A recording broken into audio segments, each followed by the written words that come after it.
Hey, my name is PolishLynx, welcome to Panzer Hearts!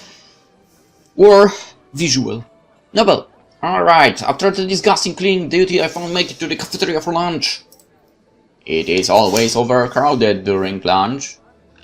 For the most part, it's a sea of workers, but every now and then there is a man in a military uniform or a woman in a skirt. The women are, of course, given plenty of space rather than being jostled in the crowd. Get into the line with the others. Separated from the cafeteria by a glass wall is the officers' mess. Kontar and a group of well-clad officers are just walking in. The officers sit at tables with embroidered tablecloths and silver cutlery. A waiter walks up to them to take their orders. A pinch of jealousy hits me. But think about it, of course they get a separate room. They are officers, after all. They have important matters to discuss. Hey Bastian, can I join you for lunch? Of course. After he joins me, the queen. A few people behind us clear the trolls, obviously annoyed, but no one confronts us. I'm sorry I interrupted your work earlier today. I was just walking to my post and I saw you there. I hope I didn't get you in trouble. Don't worry about it. I guess Hans just gets wound up sometimes. He's a good guy. Yeah, I figured. I glanced at today's menu. White bean soup, bratwurst, potato dumplings, rye bread. Nothing looks particularly appetizing. Wait, why would you not...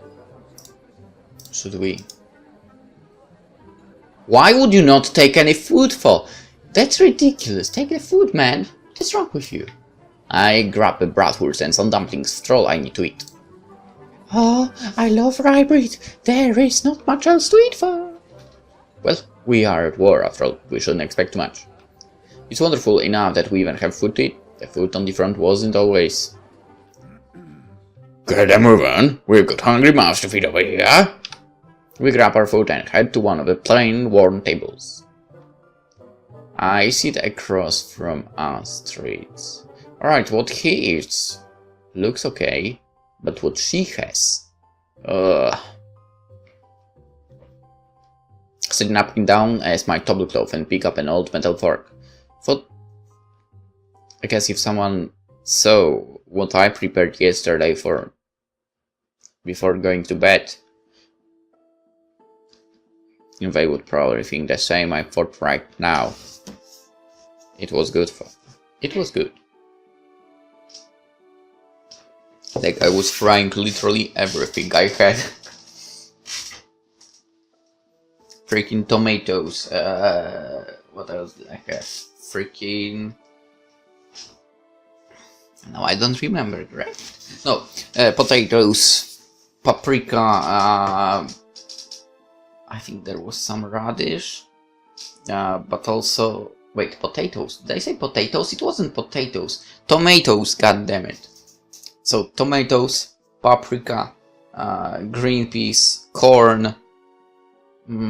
what else did I drop there? Apple.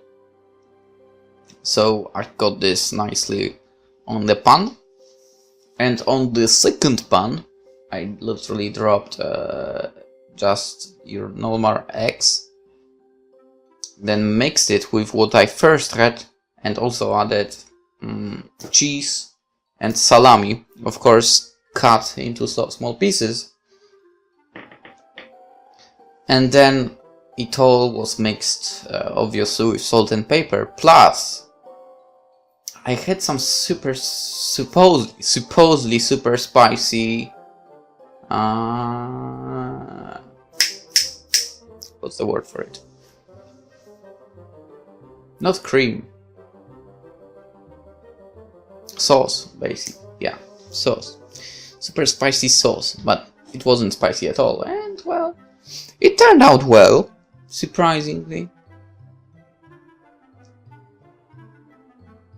I mean, some people might consider it not eatable, but I had no problems. Anyway, I sit across from Astrid, which, of course, is next to her, setting the napkin down as my tablecloth and pick up an old metal fork. Okay, what were we talking about? You mentioned the front and the food over there. Oh yeah, I wonder how my friends are doing over there. Yeah, We're talking about food! Do you miss your comrades? I do. But I never really got to form the brotherly ties that apparently happened during battle. Which, gosh, I can't even remember the names of the guys in my unit. Sometimes I feel like such a failure. I can't even fight like a man should. I mean, technically, that's true. Get rid of those thoughts right now, soldier. You're doing a great job. This job is definitely more important than being another chunk of meat in that grinder we call the front. Meat grinder. I thought you appreciated the job our brave soldiers are doing on the front. No, that's not what I mean. It's just that you can help the troops out more from here than if you were a tiny piece of machinery over there. I mean, from here you can deliver the means of victory. I guess you're right, just that. Can I tell you something, Astrid? Yeah, of course. Mom, as I told you, she's not well. She lost her husband, my father, in the Grand War. She's been mourning him ever since. I don't know what I can do to make her feel better. I got enlisted and I thought she would be proud of me following my father's footsteps. That's the most stupid thing you could think. Instead, she's acting so odd. I feel like I don't understand anything anymore. I see. That's really sad, Bastian. I thought I would become a hero on the battlefield and make her proud of her son. I'm sorry. But these are different kinds of heroes, don't you think? Your father... Is it okay if we talk about him? Sure, I haven't talked about him much. There is never been a time or place. I always felt I should exhibit valor. I want to be like him, a decorated war hero. But, Bastian, you are exhibiting valor. You went to battle, you suffered injuries, and you still decided to come back to work. If that's not valor, I don't know what is. I guess. So, it's just that I feel my mom isn't happy when I tried so hard to become something. Sometimes I wonder whether she would rather join my father and brother in the afterlife rather than stay here with me.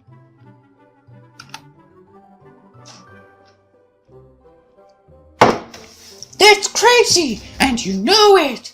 No matter what your mom says, I'm sure she loves you and wants the best for you.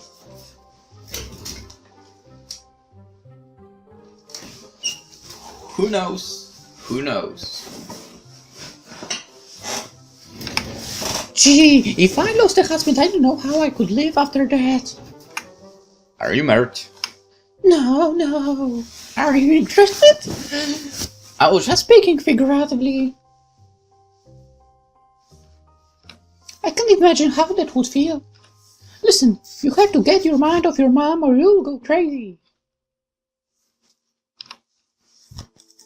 You should do things you find fun and interesting. That's exactly what I need, Astrid. I want to get out of the house. It feels like the atmosphere is pulling me down. I don't want to end up like my mom, dusty, mobile, stuck in the past. Still, I feel bad for her, you know. But I don't know if I can do anything about it. Don't worry, everything will be alright. Should we go swimming? Or maybe... the Martian Brunnen Park, let's go there. It's my favorite place in the city. It's so beautiful there. Sounds great. Wait, is there anything I should click on, or...? No. A bell rings even at the end of the lunchtime. People gather their trays and start heading out. Time to get back to work. See you in the yard when the shift ends. See you soon. After lunch, I heard to finish cleaning the factory floor. I finished up with final swish of the mop. The floors are almost sparkling. I paused my more work just as Hans walks in. Great job. Now we're talking. Maybe we can finally do some real work. Yes, sir. I'm right on it. Good now, but you need to report to Colonel Ackerman straight away. Okay, so that's not what Bastian was supposed to say, I'm sure. He said to a surgeon, now get going. Okay, I mean, yes sir. You don't have to worry about formalities all the time, Bastian. I know I got to the length today. I think Astrid is distracting you a little too much from your work. I spoke with her supervisor and I learned her assigned position is exactly where she said it was. I was also told she's quite an engineer. You are both better than average factory workers. Just remember, you have to keep working hard. Don't get distracted by chewing the fat. In your free time, you can do whatever you please, but during working hours, it's work that matters. Do you understand? Yes, sir. I mean, Hans. That's better. Now get going. You don't want to keep the colonel waiting. I'm on my way. Frau Beller sits behind her desk, as usual, typing fast enough to be a sports hero. A streak of guilt creeps down my back. I wish I didn't have to interrupt her. Assemble Bastian reporting. Yeah, go in. Yes, ma'am. Upon entering the office, I see Contar talking with his daughter. Her lips are bright red, her cheeks a lively pink. She's laughing. This sound reminds me of bells. Not the big ones played in old temple, but small, delicate ones like a cat bell. The sound is silent, reaching more toward my soul than my ears. Everything about her radiates pure beauty. My pulse quickens. Assemble Bastian reporting. It is, sir. How's work today? Very good, sir. Clean the whole ensemble area. I have to say the night shift is not particularly clean, sir.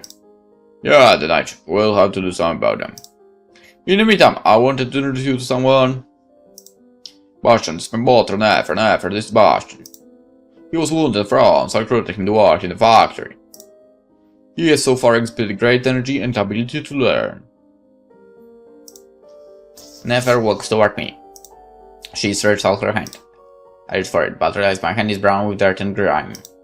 I snatched away and instead gave a deep, exaggerated bow.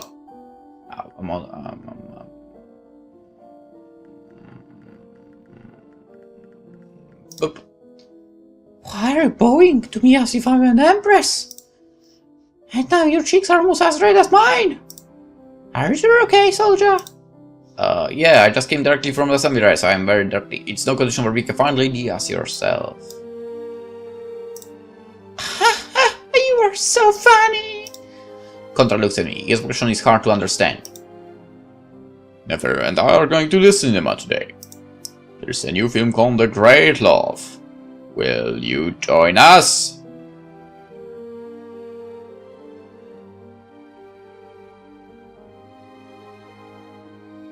Uh-oh.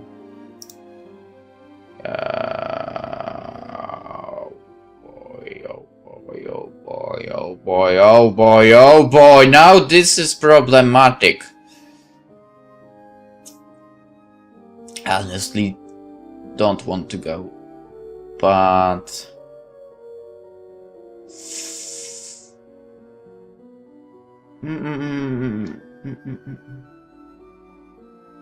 but we are on in the early stage of the game.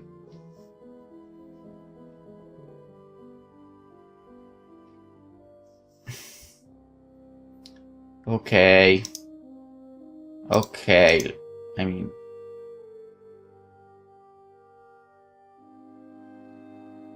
we need to climb the ladder, okay? I will stop when the time comes, I think. Yes, sir, I would love to come, sir. Whatever.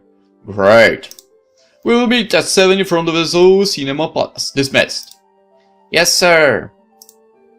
As I leave control office, I glance at Nefer. She smiles at me. Her glance makes me swell with pride. The sun hangs low and my work shift is over. Thick smoke from the factory chimneys pours tirelessly into the sky as I head out to meet Astrid. She's waiting for me at the bike stand, eating dry bread wrapped in paper. Okay, let's go off to the Martian Brunnen. Wait. There has been a change of plans. Colonel Ackerman invited me to watch a film today at the Zoo Palace. I really couldn't refuse. Astrid's face falls. I shift my gaze to my feet. Well, that's great. You're really getting friendly with the boss, aren't you? I guess so. It feels kinda weird, but I'm happy I'm being to prove myself as a factory worker after failing as a soldier. Bastian, how many times do you have to go through this? You haven't failed, you just got unlucky. Anything can happen in battle. Besides, I don't think it was unlucky after all. You're a great factory worker and I'm happy I got the chance to meet you. I'm happy I got the chance to meet you too, Astrid. I had to get going. I should freshen up before the movie. You should. Don't let the good go down by showing up all greasy to the cinema. I'll see you tomorrow then. Yes, tomorrow. I got my bag and sat down the boulevard, the bustling traffic quiet, fitting my uneasy mood. After a few seconds, something twirls to the front of my mind. Was Astrid worried about something? I come home. Mom is sitting at the kitchen table, rubbing something in her hand. She sees me and springs to her feet. Bastian, you're back! I haven't seen Mom so energetic in ages. A huge grin plasters my face. Hi, Mom. Nice to see you on your feet. How's your day? I've been great, dear. And you spoke to me again. You told me about Brun and your father. Their ips were of the lightest kind, and they're both doing well now. Brun is working as a gardener. He stopped all that flying folly he was so keen about. Why don't you think about gardening too, Bastian? It's my fault. She spent the whole day thinking of the dead. Yeah, this is stupid. Not this again, Mom! You have to stop talking about the dead. Please, it's making me crazy. You're such a handsome boy, and your father. Her grip tightness or whatever it is she's holding. It annoys me. He was a great man, a real hero, someone who deserves to be remembered. Well, guess what? Your son, who is still alive, is going to the cinema with Konrad today. The person invited me to go with him and his daughter. That is great, really great. I clench my face so tight that my arm shakes. She's so crazy. Why can't she be happy for me? I'm alive, and I'm doing important things for the Empire. I'll be a hero of the Empire myself. My breath quickens. If I try to say another word, I'll start shouting. I need to get out of here. I go to my room to change clothes, intending to leave immediately. But as I pass through the kitchen, I can't help but glance at her. She's opened the palm of her hand just enough for me to catch a glimpse of some sort of medallion. I snored. I know what she's up to, and I don't care. Huh, what should I wear? Leave to the cinema in your worker clothes. Leave to the cinema in your soldier uniform.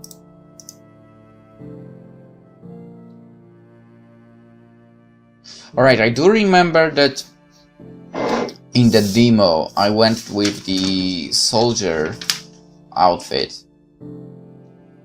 But now that I think about it, we are not soldier. Besides, Bastian is talking about his mother. She's not supposed to think about the past, but about what's going on now, right? Because that's crazy. Kind of. But when you think about it, he's constantly thinking about himself and his past as a soldier. Well, more like wannabe soldier, because he wasn't that for a long time. Basically, I think we need to cut out from that, and let's go with the first option. Gee, I'm as poor as a temple mouse. I leave the house and head to the cinema. I take the tram and arrive just as the Zoo Cinema Palace opens. Is it... Oh. What we have here? Posters of recent films. I haven't seen any of them. Same, I think. It's the greatest movie theater in town, and tonight it's lit up with glorious spotlight. Large banners emblazoned with the Empire's insignia hang from the front walls. A vaunted red carpet leads to the entrance.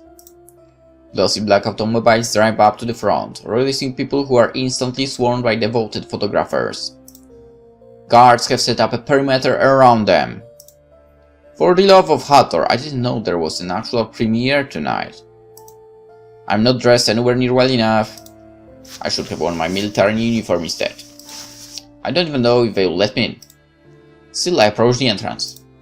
A guard holds up his hand. Your ticket, sir? I don't have one. I came here with no friends. I think they might already be inside. Sorry, sir, I can't let you in without a ticket. I look around for Koltar and Nefer. I'm sorry, but I was my person with Colonel Command. You didn't give me a ticket before. I'm priest of enemies. Do as I please, or my magic will take be here. You drink, taste dry like the sons of Etnia. Honestly, I mean, why would he lie right here? Why would he lie?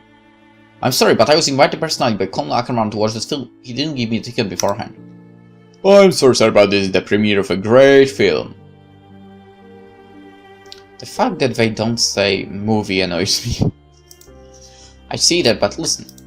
A black car motors up to the cinema entrance. Two people step out of the car, Kontar and Nefer. Photographers turn to see who they are. Most turn back away, but few do catch snapshots of them. Oh, that was loud in my headphone. Kontar Ackerman, I'm here! Kontar doesn't hear me, instead climbing the steps and shaking people's hands. Never looks absolutely stunning. She is true beauty of the empire. Her looks encompassing the values of our great nation. She unleashes a warm smile and hugs the other young, beautiful woman. She strings toward my side, where I'm still stuck behind the guard. Nefer, I'm here! Nefer hears my voice and turns toward me. She's all dolled up. As if a movie startled herself. She beams at me. Bastian, what are you doing there? Come here! I storm past the guard, who is momentarily confused, and sleep next to her on the carpet. I shake her, representing in exaggeratively formal fashion. Both of us are grinning like mad. Nice to see you again, soldier! You too, Nefer. And then it hits me again, the sweet, alluring, intoxicating scent. I must apologize for sounding like a fool, but why are you on the red carpet? Bastian, you made it. We wondered where you were hiding. I stiffen, suddenly self-conscious. Colonel, I was able to breach the strong defense formation of the guards sitting around the target area. Was that supposed to be funny? After heavy casualties, I finally made a breakthrough with the help of Sergeant Nefer. Yeah, I'm glad you're finally relaxing a bit, Bastian. Let's get inside, the movie starts soon. Side by side, Kontar, Nefer, and I walk into the theater. My heart pounds with excitement. I can't believe I'm at a movie premiere with Kontar and his daughter. We enter the grandeur lobby of the Zoo Cinema Palace. A large mural depicting Nephthys dominates the back wall of the lobby, protecting everyone inside. The lobby is filled with glamorous people toasting each other with glasses of sparkling wine. Immediately I see how underdressed I am. Still no one has said anything, which makes me feel a little better. Waiter has passed, carrying trays filled with wine glasses. Kontar motions for a waiter to serve us. We grab glasses and toast each other. I still can't believe I'm here with these people. How did a poor kid like me achieve this? No one knows that, okay? No one. I'm sorry to ask such a foolish question, but why are we here? Gosh, I might have forgot to mention, but Nefer actually played the role in this film. Movie, damn it, movie! She did a great job, so we were invited to the premiere. It is just a very small part, but I think I did quite well. The director really liked me and he said he would keep me in mind for future roles. You just wait, in a short while Nefer will be a great star. Suddenly everyone in the lobby quiets. Almost as one, they turn to look at the entrance. A thin man in a plain brown uniform walks in. He wears no insignia other than an armband with Anubis on it. He is surrounded by a wall of bodyguards in black uniforms. By the light of Hador, the Minister of Public Enlightenment? Yeah, he often attends film movie premieres, especially higher profile ones such as this. They're saying this will be the biggest hit in the history of the Empire's movie industry. The minister walks past us, accompanied by his guards. As he passes me, we happen to make eye contact. The look in his eyes is penetrating, merciless. He feels like he can see right through me. The minister is a very powerful man. I've heard stories about how he can talk people into anything. After seeing his eyes, I believe those stories are true. A shiver shoots through my body. The minister walks into the theater, and after a moment people follow him, always keeping a respectful distance. Kontar leads us upstairs, where we're guided to our balcony seats. The grosse Liebe. Although the seats are filled, everyone wants to see this movie. They give us a great view of the overwhelming size of the theater. There must be some 2,000 seats everywhere. Before sitting down, take a quick glance around the audience.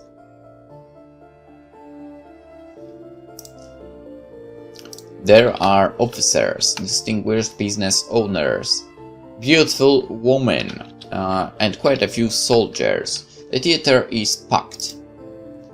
The theater is packed, and I'm so lucky to be invited here.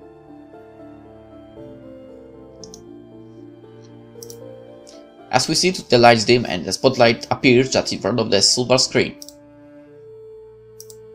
The minister walks to the podium and an eerie silence fills the theater. Dear comrades, in the name of Artemis, I welcome you to this very special evening. Apologize for the breach of conduct, but I'm going to call you friends tonight. This is very special night, deserving of such unconventional phrasing. Dear friends. I'm not your friend! As you probably have noticed, I'm terribly fond of movies. He understands how it should be called. And this is particularly appeals to me. This film... Oh, fuck you. This movie does something that no movie before us. It encapsulates the authentic life in wartime. Dear friends, it is not any kind of secret that times are not the easiest. The will of our people is being tested, but let me assure you, we will triumph. That is the natural course of history. This can already be seen as our victorious troops take one city after another. Just a few days ago, 300,000 Cold soldiers were captured as our troops closed the pincers around Black Soil City. Okay, somehow I doubt you would be able to capture that amount of people alive. And we are talking about soldiers. I doubt that's possible. Counter notes, I glance across the theater. Everyone looks focused. That's the weird way I said it. But whatever, determined. They seem to be in silent agreement. Drink well, dear friends. We have to remember how important love is.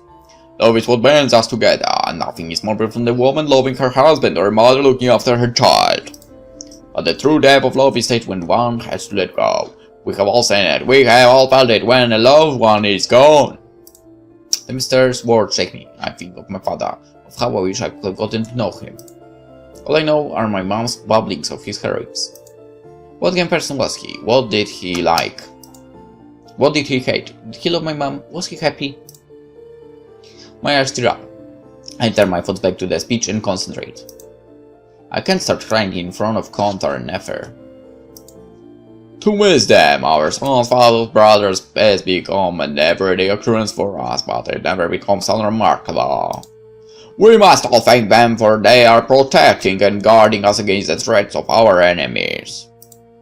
For the greater good, an individual must at times give up his personal interest. Not really.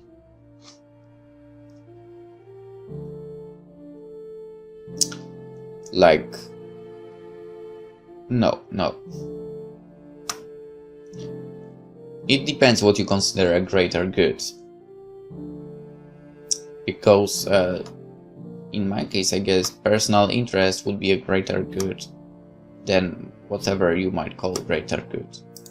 So yeah. That is duty for the Empire and for the final victory. The final victory, let us remember, means the true freedom of our people, and nothing is more important than that.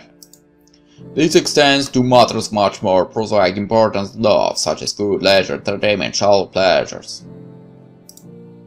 This night exhibits our lives particularly well. We are enjoying a moment together. We are gathered in this limited space to celebrate brotherhood and pay our respects to our comrades on the front. Tomorrow, dear friends, we shall go back to work. Piece by piece, we build an empire fit for the final victory. Long live the Empire! Long live the Empire! Let Anubis guide our way.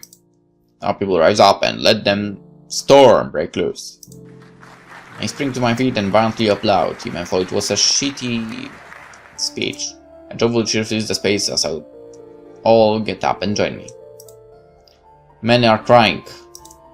The minister holds his fist up as a gesture of power. He does not smile, but looks determined and content.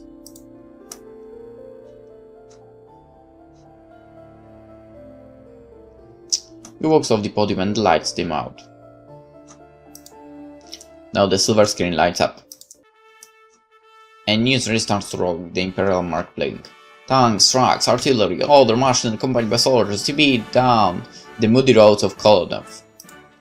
The commentator explains that the victorious troops of the Empire have taken another city from the enemy, and this time the victory is greater than ever before. 300,000 Kolodov soldiers have been captured and over 3,200 tanks have been destroyed in the Black Soil City encirclement. I still don't believe the first part. This is what the Mister was just referring to. I wish I could have taken part in this remarkable victory. Planes fly across the sky, a flag guns pounding at them. A burning plane falls down and the commentator explains, voice thick with excitement, how the falling plane mirrors the fate of the enemy. No, it means that the plane fell, god damn it. At the end of the newsreel, huge columns of beautiful tanks roll across the vast column of steppe. I don't think I've seen that model at the factory. Nothing can stop us, the commentator explains. The fine victory will soon be ours. He's spoiling constantly, isn't he? The theater once again fills with thunders applause. People stand up from their seats and standing ovations last for minutes. Everyone seems to be full of confidence in the final victory. I am too. I must be. It is the greatest cause to conquer space for our people. I'm proud to be part of it. I glance at Nefer. She lends my look and glances back at me. A smile spreads across Connor's face. I do get feel about the war of art. Is never ever a soldier's worthy admiration? Yes, father. Admire soldiers. I think what helps them in their struggles is the knowledge they're fighting for the right cause.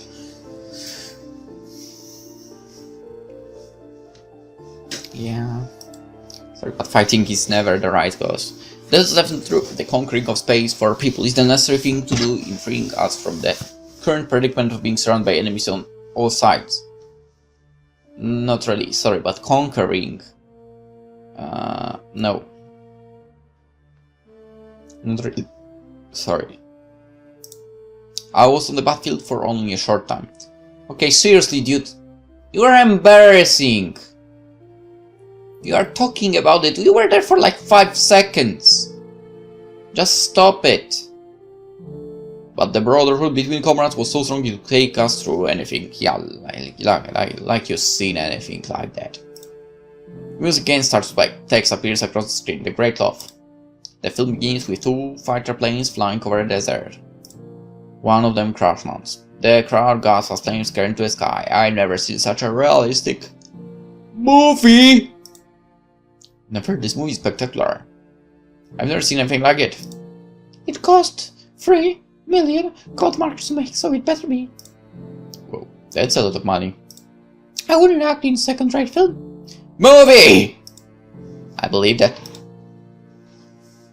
The scene shifts as a curtain opens on the theater stage and the woman begins to sing. Dancers spin gracefully in the background. After a few moments, an orchestra starts to play. That's me! Where? I can recognize you. Right there! Well, I'm not there anymore.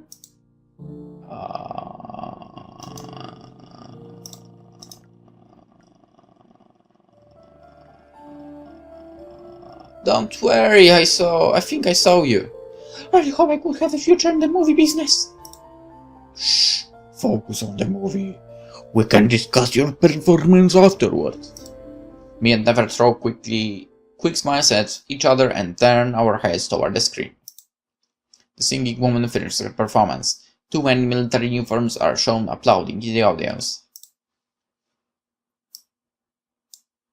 I let myself indulge into deep into the cinematic fantasy world. After the movie, people pour into the lobby. More sparkling wine served and people flit from group to group, light smiles on their faces. Wasn't the last scene great? The one where she watches as our planes fly toward victory. It's so beautiful. She was able to let him go just as the minister said. Yeah, you were right. That fucker spoiled the movie. Yeah, it truly was a remarkable movie. all the joys and sorrows that constitute life. I enjoyed too, but I can't wait more. Tell me everything you did in the movie, Nefer. Well, it was actually just in one scene. It was a small part.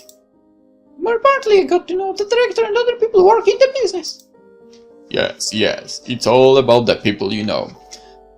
Boom! Unfortunately, that's true. Remember that when planning your car, Bastian. Yes, sir. That's good advice. Yeah. Unfortunately, that's mostly how it is. Condor looks at his watch. Okay, we better get going. It is getting late. I'll use the facilities and then I will go home, Nefer. Yes, father. As Condor leaves, I turn toward Nefer. Nefer, it was a great night. I'm just sad I didn't fully get the chance to enjoy your performance. It was. And don't worry about that. I'll get bigger roles in the future. I hope so. It would be quite amazing if you became a movie star. Just watch me. Nefer sets her hand on her waist, pushes her elbows frontwards, and extends her spine. She looks at me intently and slowly starts to move. She slides in front of me, turns around and looks at me over her shoulder. I have no fucking clue what she's doing. She's graceful, yet there is an animalistic sensuality in the way she moves herself. She does a quick spin on the floor. The hem of her skirt lifts up a little, but she keeps her eyes fixed on me. I don't think anything is going to stop you. I don't think so either. Ha ha ha. You know what might stop her? My choices! Never makes another spin. I grab her hand and she spins around me. We start to laugh. Nice moves, kid. Condor is watching us. I immediately jump away from Nefer. Sir, Nefer was just showing me how she danced in the movie. Bastian. It's okay to dance, it's not a crime. Nefer, darling, let's get going. Nefer stops spinning and offers me a hand. I take it and give her as formal a kiss as I can master. See you later, Bastian. Colonel Nefer, it was a pleasure. See you at the factory, sir. Good night, Bastian. Condor Nefer walk away. I watch them as they go. This has been a remarkable night, not unlike a dream. My mind jumps back to the strange visions I had, and I pinch myself. It hurts. I look up to see Nefer and Condor disappearing to a sleek automobile. This is real. I feel light and happy. This was exactly what I needed. I follow Nefer's Condor's cue and head for home myself. Breeze welcomes me as I leave the cinema. I take a moment to admire our beautiful city in the evening lights. Even though it's far away, the huge construction sites of the Citizens Hall and Triumph Arch are visible. Suddenly, an unpleasant feeling creeps into my consciousness. A feeling of being watched. Out of the corner of my eye, I see something moving behind the big trees next to the cinema building. Playing it cool, I join the flow of the other people leaving the cinema. Soon my path diverges from the crowd. I step onto a relatively empty street away from the bright lights. The hair on my back of my neck stands. The feeling is so strong there is someone following me. I show my hands in pockets and take a long strides, trying to look as casual as possible. Then, without warning, I turn around. I swear I can see the flick of some dark fabric disappearing behind a corner. I peer into the night, but was it real fabric, or just the leaves of a distant bush, rustling in the wind? I shake my head. I have been sleeping enough for days. I must simply be tired. Why would anyone follow me? I'm a poor kid without father. A man who lives with his mother. I'm not special. Oh my god, in before he says something about being a soldier. Shivering slightly, I turn toward home. The excitement must be getting to me.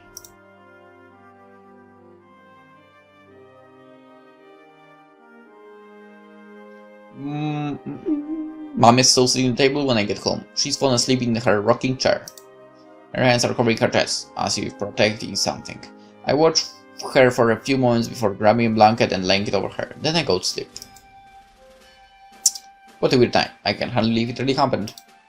The movie was great, just as the minister described. Life is as it truly is. That is the pinnacle of what cinema can achieve. Our masterful filmmakers, movie makers have proven their skills yet again. I wonder if the minister was also involved in the process. He seemed to love that movie. He must be a smart man. And Counter, I know why, but he really seems to like me. Same, I really don't understand as well. I had to keep working hard to prove I'm worthy of his fondness. And after, I got to sit next to her and dance with her. She's so beautiful, she moves so elegantly, and her scent. What's that? That's the end of what he was saying? Well, that's also the end of the episode! Alright. Let's end it here and we'll see tomorrow where exactly we are heading. Because if I'm correct, this was more or less the place where the demo ended. So, yeah. For now, hope you enjoyed. See you tomorrow, hopefully. Bye-bye.